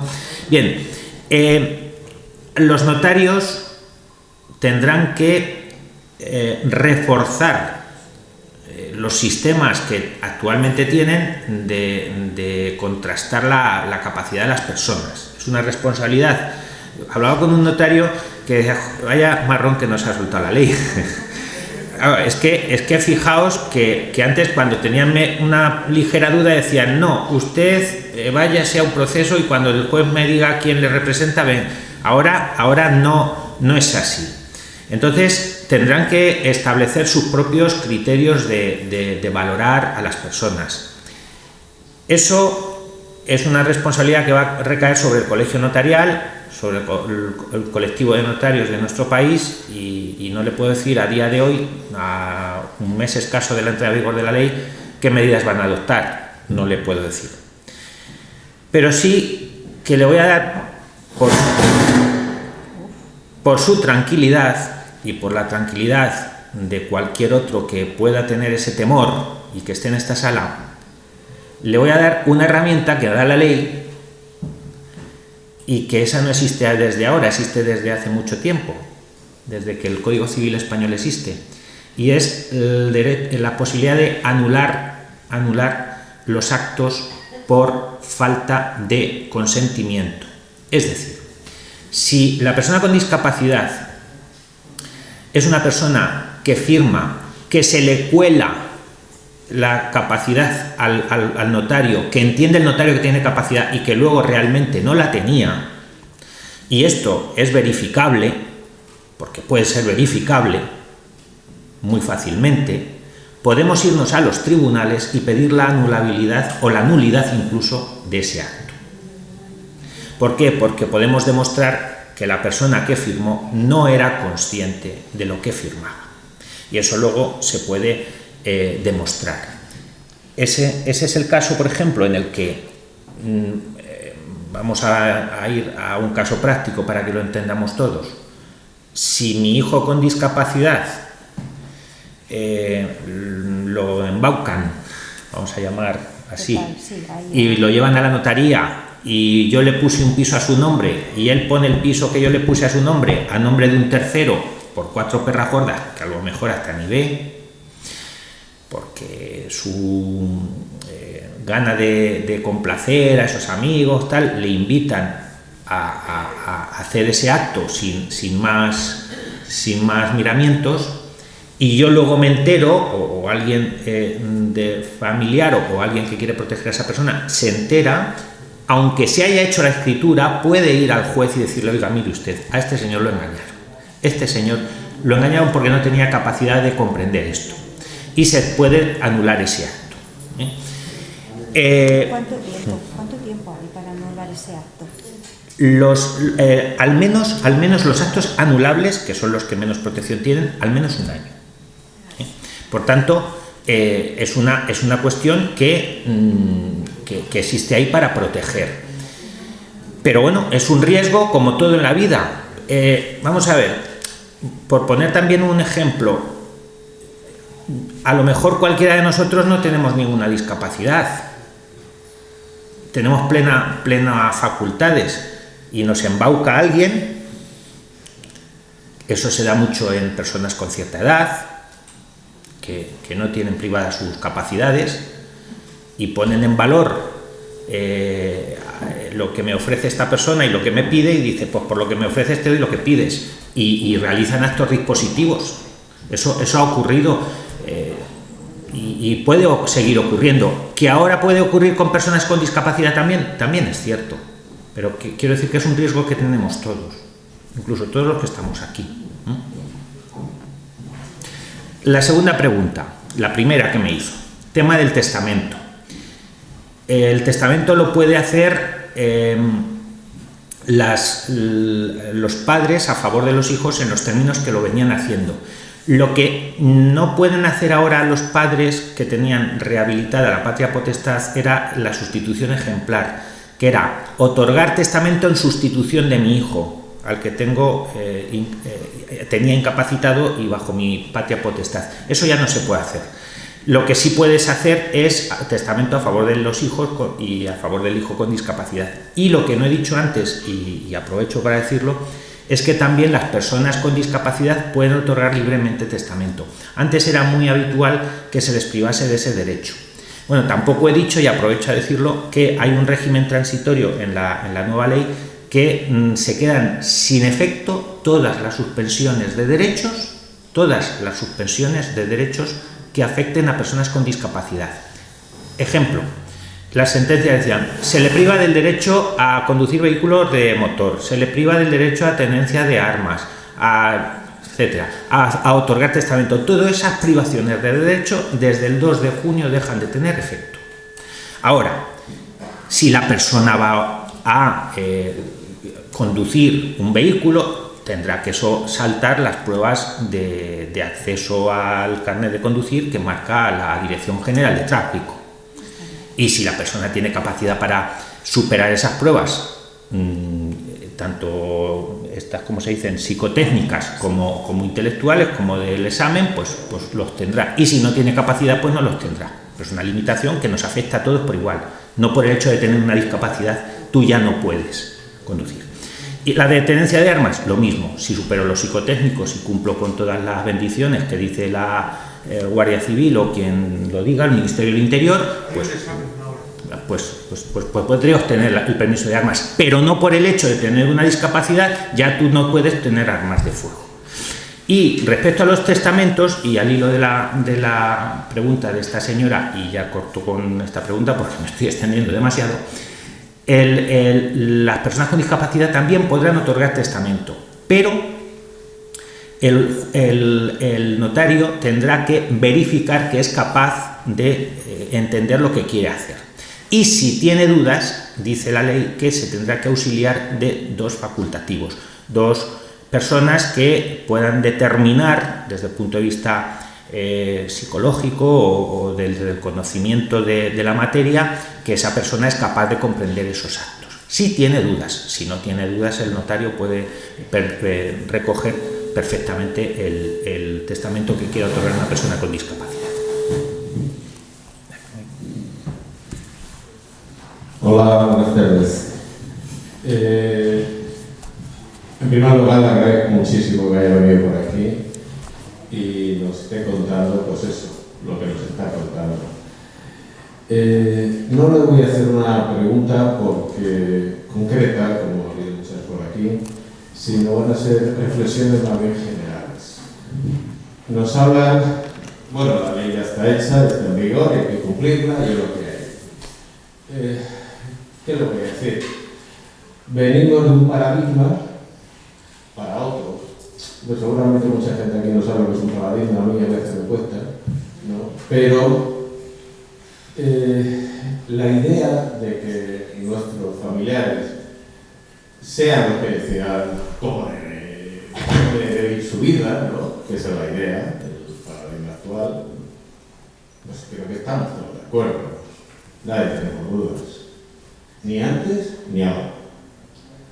Sobre, y ya la ley está aprobada, sobre si tengo dudas, bueno, no es que tenga una o dos, tengo todas. Y después de leer la ley, que la voy a leer alza, aunque no soy jurista, y de escuchar a usted, lo que tengo cada vez es más ansiedad. Se lo digo así con toda sinceridad, con más ansiedad. Escuchar, por ejemplo, que un notario es el que decide si tiene capacidad o no para tomar una decisión, me parece pintoresco. O escuchar que mi hermano puede portar armas o coger un carnet de conducir y coger un coche, llevarse por delante de una familia y ya veremos luego quién es responsable, porque es discapacitado. Pues de verdad que me está generando cada vez más ansiedad. A lo mejor estoy, no sé, pero ya le digo, no tengo una duda, tengo todas.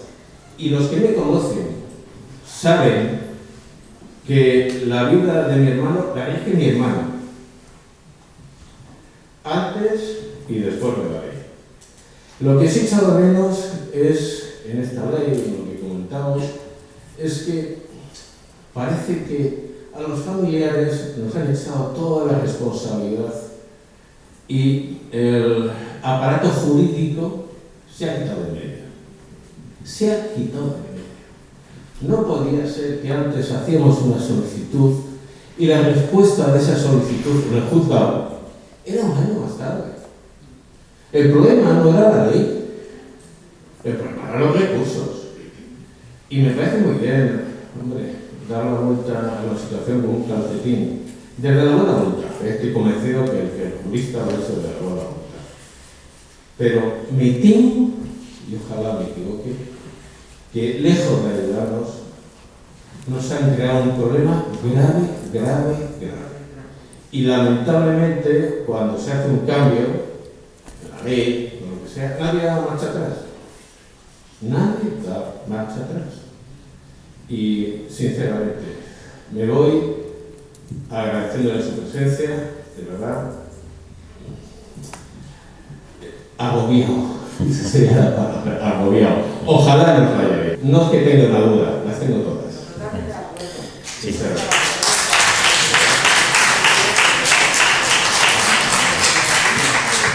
Bueno, a esas reflexiones, si me permite por turno de réplica,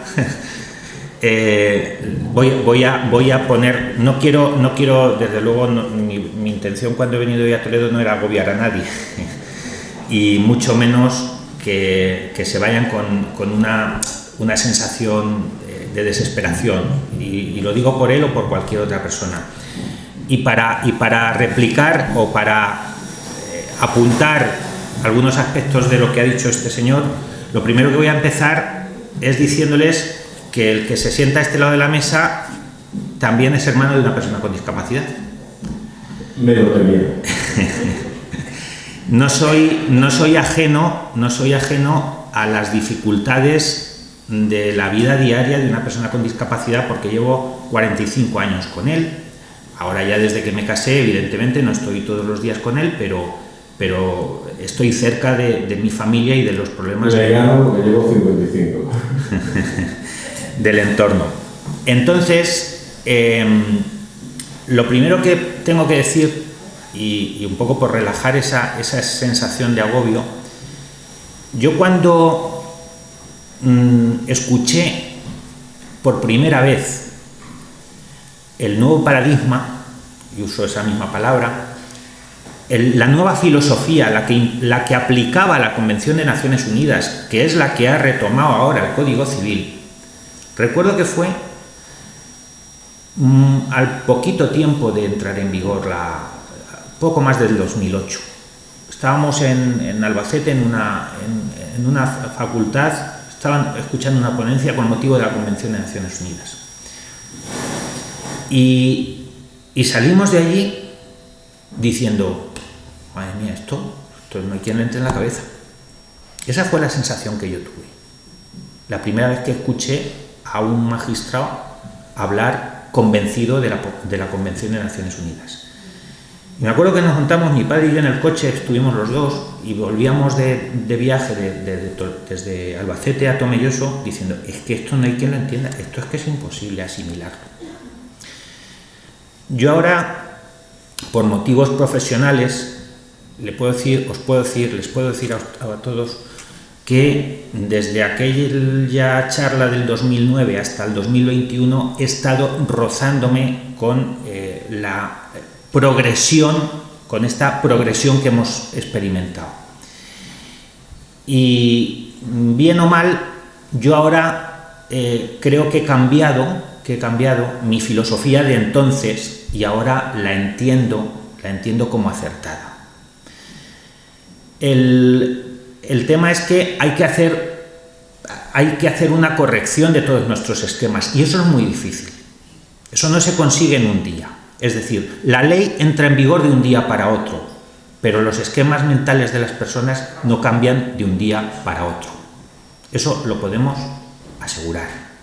Entonces, ¿qué es lo que tenemos que hacer? Ni la ley tenemos que asimilarla de ayer para hoy, ni tampoco podemos rehusar a aprender qué es lo que quiere decirnos. Y no me voy a extender. Dos cosas. Las personas que necesiten una ayuda muy, muy importante o que necesiten menos ayuda, la ley da herramientas para que se le brinde esa ayuda. Esos apoyos que he mencionado. Pero para todas esas personas con discapacidad, que hay muchas, que estaban verdaderamente agobiadas, y uso su mismo adjetivo, verdaderamente agobiadas, porque el sistema que había establecido no les permitía desarrollarse como personas, y han estado agobiadas muchos años porque no tenían capacidad de toma de decisiones, porque tenían que, si querían hacer una cosa, tenían que convencer a su tutor o a la persona que les representaba para que lo hiciesen. Pues esas personas también es cierto que se han visto liberadas con este nuevo paradigma, con esta nueva filosofía. Que no hay nada perfecto en la vida, que esta ley probablemente tenga luego que someterse a ajustes razonables una vez que se ponga en funcionamiento, pero que a grandes rasgos y como conclusión a esta reflexión que quería hacer también al hilo de la que había hecho usted, que la comparto probablemente, porque le estoy diciendo que esa sensación ya la viví yo hace años, pero insisto, las personas más necesitadas de apoyo tienen herramientas en la ley para ser apoyadas. Y las personas que realmente tienen capacidad para volar solos o casi solos, también van a dejar de estar sometidas a un régimen de incapacitación que antes estaban sometidas y que les ha privado muchos años de muchas... Mirad, os voy a decir, la Fundación Tutelar, aquí hay compañeros que lo pueden corroborar. Fundación Tutelar de Castilla-La Mancha tutelamos a más de 450 personas. Algunos de ellos llegaron a la entidad residentes en centros, sin capacidad de decisión ninguna, sin poder tomar decisiones de su propia vida, de qué hacer, de dónde vivir. Antes de la entrada en vigor de la ley, se trabajó con ellos, se potenció sus habilidades, sus capacidades y se les apoyó, permitidme que sí, con una visión de futuro, porque antes de la entrada en vigor de la ley ya se les potenció y se les reintegró en su capacidad. Para que pudiesen hacer su propia vida como ellos quisiesen. Algunos de ellos, cuando dejaron de ser tutelados por la Fundación, los propios profesionales, y está por aquí Sergio, Pilar, me podéis hacer así con la cabeza y los conocéis directamente, algunos profesionales decíamos: madre mía, este hombre, ¿pero dónde? Si es que está mejor que le controlamos nosotros esto, que le apoyamos en esto, que ahora tiene tiene una zona de confort también, que se va a ir solo a Madrid, y madre mía la que se le puede liar. Pues nos han dado un ejemplo de vida, se han ido a Madrid, se han casado, han tenido familia, y ahora son perfectamente independientes, totalmente autónomos. A ver si no eran discapaces. Sí. No, perdón. Estoy hablando de personas con una discapacidad y reconocida por el centro base y con bastante graduación. Es que por eso, en la discapacidad, como todo en la vida, no podemos meter en un mismo saco a todas las personas. Yo le acepto todo lo que se quiera. Porque esto ya no es un debate. Porque creo que estamos los dos del mismo lado del mostrador. Eso para empezar. Y quiero expresarme mejor. Nadie de nosotros estará en contra de que nuestros familiares sean el centro de su vida y tomen ellos decisiones. Nadie. Lo que tengo serias dudas es que tal cual han dejado la legislación, eso suceda. Tengo serias dudas. Permítame que tenga esa duda. De todas formas, como estamos empezando a tutear, vamos a seguir, ¿no? Tú empezaste en el 2008 a empezar a darle vuelta a esta cuestión, ¿no? Bueno, a mí yo empezaba a darle vueltas también hace tiempo, pero me llevas una ventaja de casi 13 años dándole vueltas. La ley es como es. Desde luego, el reflejar en una ley unos principios generales de la Convención de los Derechos Humanos, algo así, ¿no? De dónde viene esto, ¿verdad? Hombre, se puede reflejar de una forma así de otra. Esto no es la única manera de reflejarlo. Y obviamente la ley seguramente se modificará y se perfeccionará, porque es nueva y porque hay que ver qué es lo que pasa. Pero también podría haberse hecho con la anterior. Es decir, seguirse manteniendo la figura del tutor, por ejemplo, y igual que ni hacen una lista exhaustiva de cosas que puedo hacer y cosas que no se puede hacer, pues hombre, haber hecho la lista más larga, más corta, yo qué sé. Pero tal cual, dejarlo tan abierto, tan a criterio de nuestro... Es que se me han pasado por la cabeza un montón de situaciones en las cuales él legalmente va a tomar las decisiones. Y eso me agobia, con todo respeto, me agobia. Vamos a ver cómo funciona esto, ya veremos el día a día. Pero, no sé, y sinceramente, tengo mucha miedo.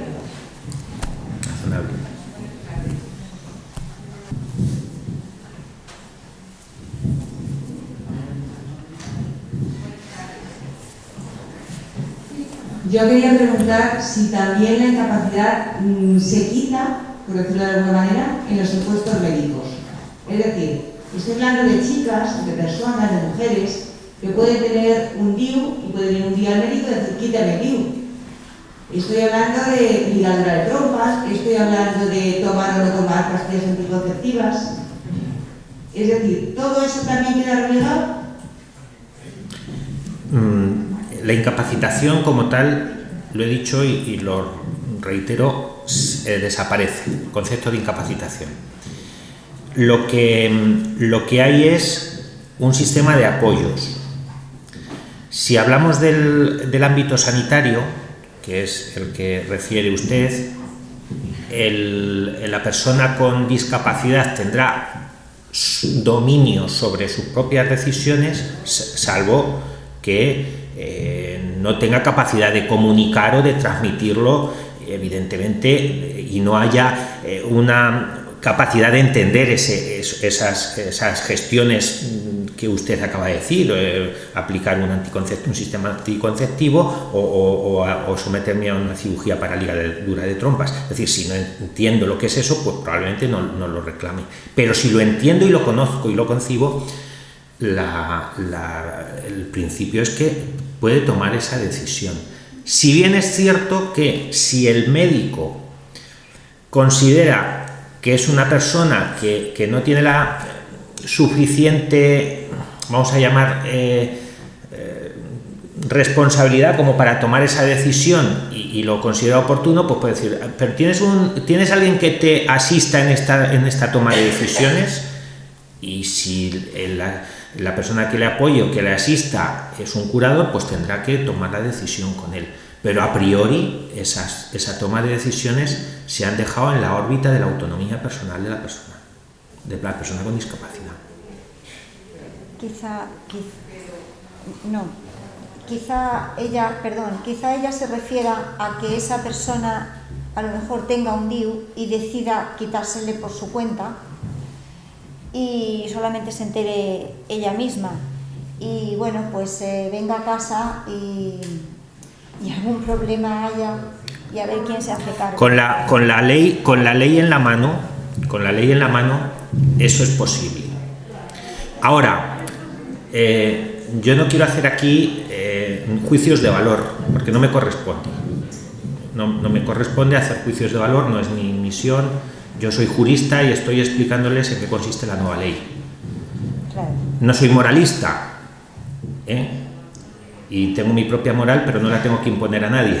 Pero la filosofía de esta ley sí que os digo que es defender a capa y espada la autonomía de cada persona, incluso la de las personas con discapacidad intelectual.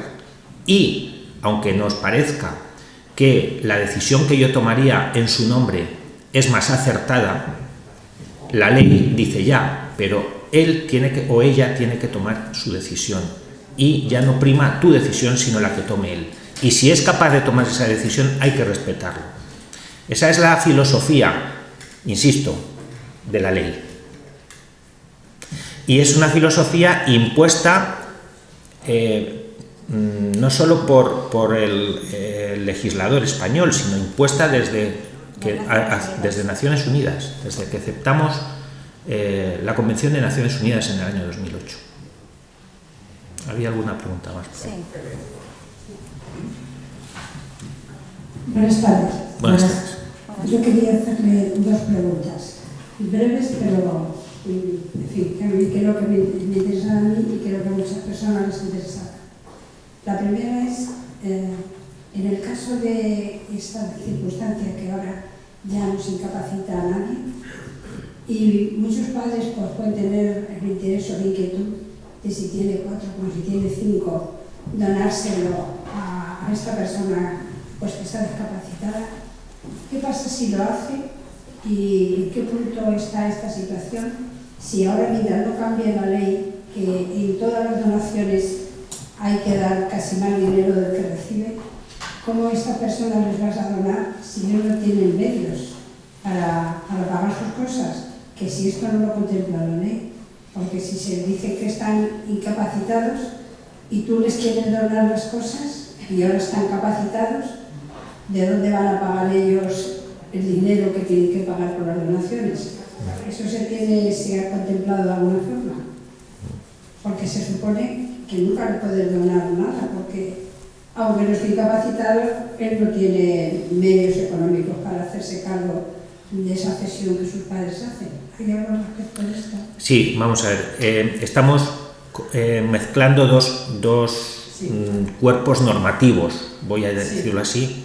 Uno es el Código Civil, la modificación que se ha hecho, que efectivamente ya ha desaparecido el concepto de incapacidad, y otro es la legislación tributaria estatal y autonómica, porque hay competencias en materia tributaria que están delegadas a las comunidades autónomas, entre ellas el tributo que usted refiere, que es el impuesto de sucesiones y donaciones. Es decir, si un padre dona a un hijo un bien, ese acto jurídico, ese acto está sometido a un tributo que se llama el impuesto de donaciones. Ese impuesto lo grava o lo gestiona las comunidades autónomas. Las comunidades autónomas, si establecían, y creo que va por ahí su pregunta, si establecían criterios de reducción o de exención del impuesto sobre la base de la existencia de una persona con discapacidad que recibe el bien donado, lleva razón que ¿qué pasa con ellos? Es que eso no se ha tocado, porque ese impuesto no se reducía o se eximía de su pago porque estuviese incapacitado judicialmente, sino porque tuviese reconocida una discapacidad, y ese reconocimiento de la discapacidad no se toca en la ley que acabo de hablar. Es un reconocimiento que tiene otras connotaciones, son connotaciones administrativas, es decir, cuando hablamos de que una persona con discapacidad tiene unos beneficios fiscales, o hemos hablado antes de la prestación por hijo a cargo, para mantener ese tipo de prestaciones tenemos que tener un reconocimiento de que existe una discapacidad. La discapacidad va a seguir existiendo y el reconocimiento por la administración pública, por el centro base, va a seguir existiendo. Y si esa persona tiene derecho a una pensión no contributiva, o los familiares una prestación por hijo a cargo, o cualquier acto jurídico sujeto a un gravamen, va a estar reducido o eximido de su pago, eso va a seguir igual. Eso no tiene nada que ver. No sé si le he explicado. Sí, le entiendo. O sea, que si tú haces una donación a tu hijo... No, esta ley no influye en eso. O sea que no, para nada. Para nada. No se preocupe por eso. Aunque no tenga medios económicos para pagar los impuestos, pues se tendrá que aguantar. Lo cual quiere decir que... Como antes, pero eso igual que antes. Ya, pero eso también lo tendrían que mirar, porque si hay padres que tienen lo que sea una propiedad, las propiedades las que sean, y se las quieren donar a su hijo y no se las pueden donar, ¿por qué no pueden pagar ellos? En eso que está usted diciendo estoy totalmente, y ahí sí me voy a pronunciar, estoy totalmente de acuerdo con lo que usted dice. Es decir, cuando un padre le da a un hijo o cuando un hijo hereda de un padre, hay un sistema tributario que es totalmente injusto, porque es un sistema tributario en el cual el Estado, en este caso la comunidad autónoma, grava esa transmisión, y es una transmisión que muchas veces no se puede hacer porque no hay dinero para pagar. Es decir, el hijo que hereda del padre una gran cantidad de propiedades y no hereda dinero, dice, ¿y ahora con qué pago yo los impuestos? Ya, pero eso entonces, eso es un problema de carácter tributario, de carácter fiscal. Cosas no se tratan. o se llevan a la ley, porque también podían reformar esas leyes. Ojalá. Porque vamos a ver, si queremos ayudar tanto a los chicos estos y chicas. Pero no, escuche, es que eso no ya solo afecta a personas con discapacidad, es que eso nos puede afectar a cualquiera de los que estamos en esta sala. Pero entiéndame, Ya. tendrán sus recursos, pues se los arreglarán. Pero eso es una cuestión que yo le insisto, que es ajena a esta charla, y que estoy de acuerdo con usted que es injusta, pero hay tantas leyes que habría que reformar y no. Pues si había algo al respecto sobre esto, como tardan tantos años en llegar a conclusiones, si había algo. La segunda pregunta es, yo creo que se la ha contestado antes, era sobre el tema de herencias. Que cuando los padres hacemos herencias, yo creo que la mayoría, si tienes que cargar las quintas sobre alguien, pues las cargas sobre esta persona, que seguimos a las mismas, tampoco va a poder pagar cuando tenga que recibir la herencia. Pero yo voy más allá. ¿Qué capacidad tienen, que no tienen capacidad, digan lo que quieran, para ellos testamentar y ceder al resto de sus hermanos esas propiedades que les han dejado sus padres?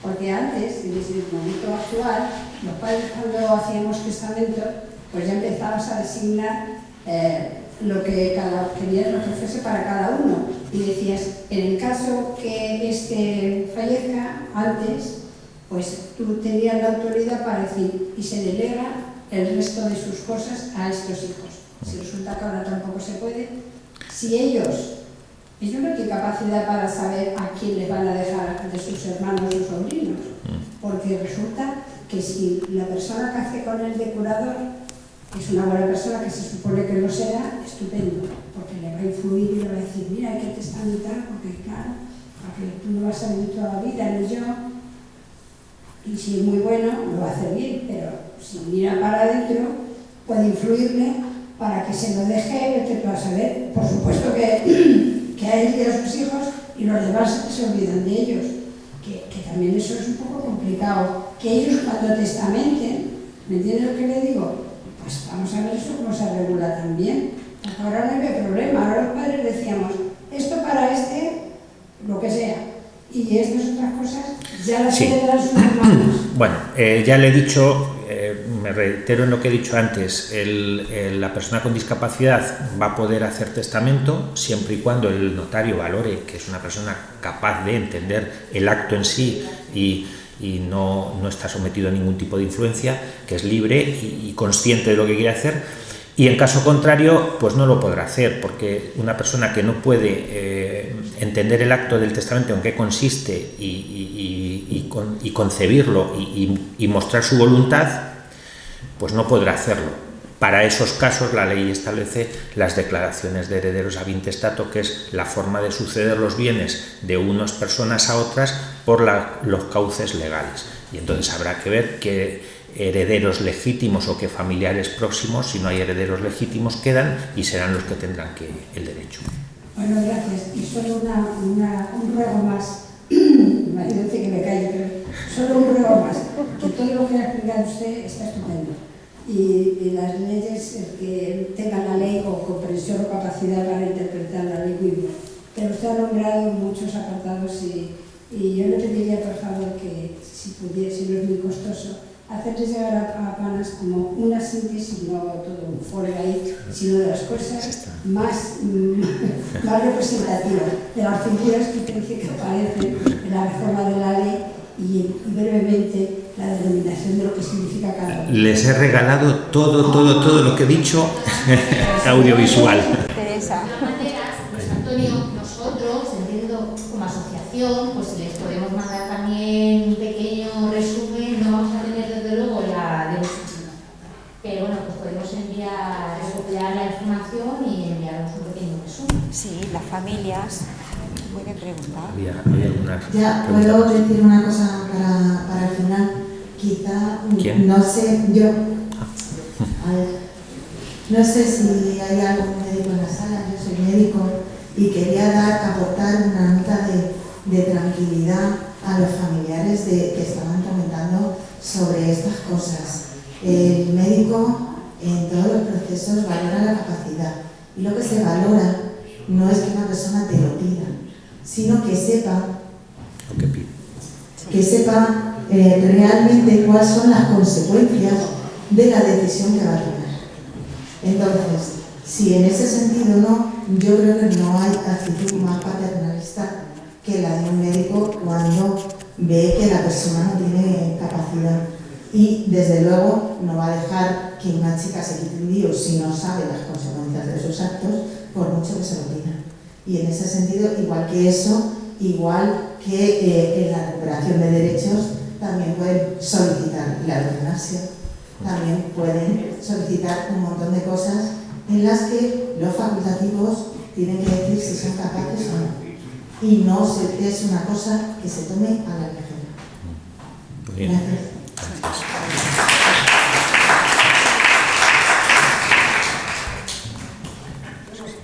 Permitidme, en todo lo que se está diciendo, que se abundaba en que el notario y demás, yo había una experiencia que hace tiempo que me hallé en ella y era todo lo referente a la firma de escrituras y demás. Era un acto en el cual una persona con discapacidad intelectual tenía que firmar una escritura, no estaba incapacitada legalmente, pero el notario, y de esto ya hace muchísimos años, el notario sí se dio cuenta de que habría algún tipo de dificultad y fue el propio notario el que se aseguró de que ese documento que se iba a firmar, la persona que lo firmara era totalmente consciente de lo que estaba haciendo.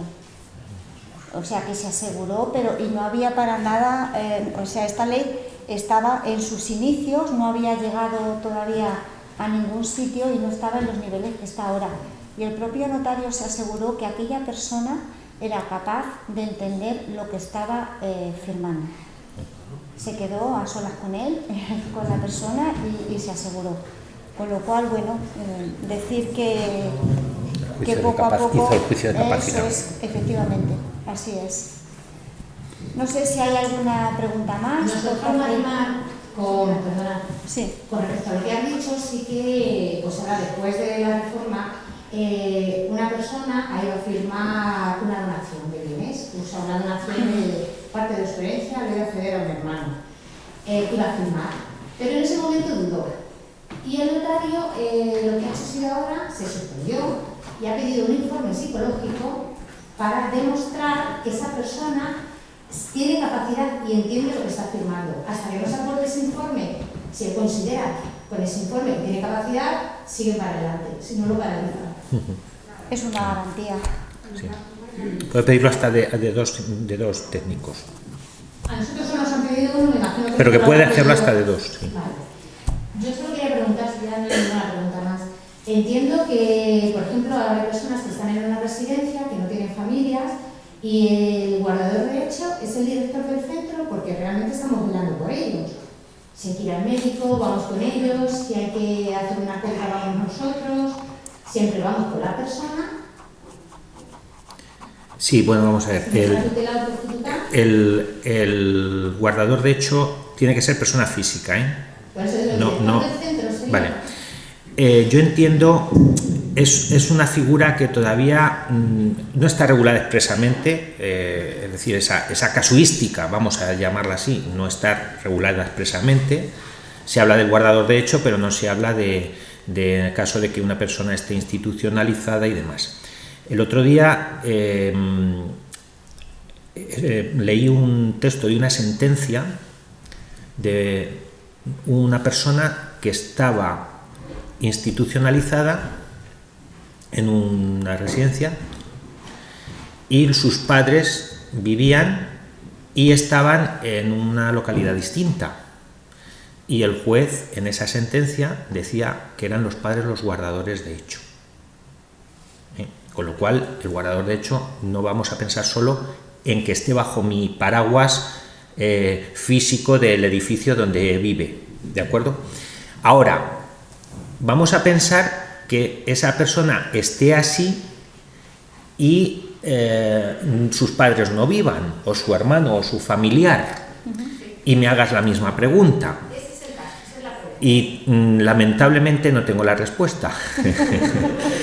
No, y razono mi falta de respuesta. Es una cuestión a interpretar, es decir, donde la ley es expresa, la ley dice lo que dice, pero donde no lo dice son los tribunales los que interpretan.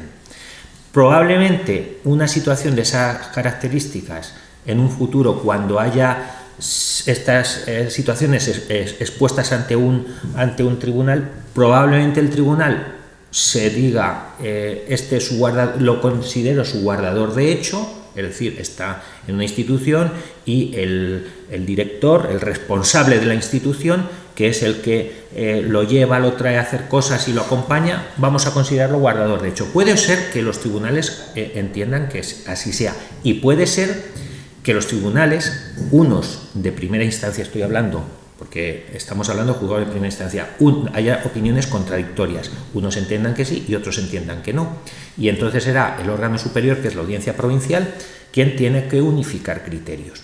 Hasta que una ley no está en la calle y no está expuesta a las decisiones de los tribunales, no podemos hacer interpretaciones de cuestiones que son interpretables, porque no se dicen expresamente o se prohíben expresamente. Por tanto, eso tendremos que esperar a la próxima charla. Muchas gracias. Bueno.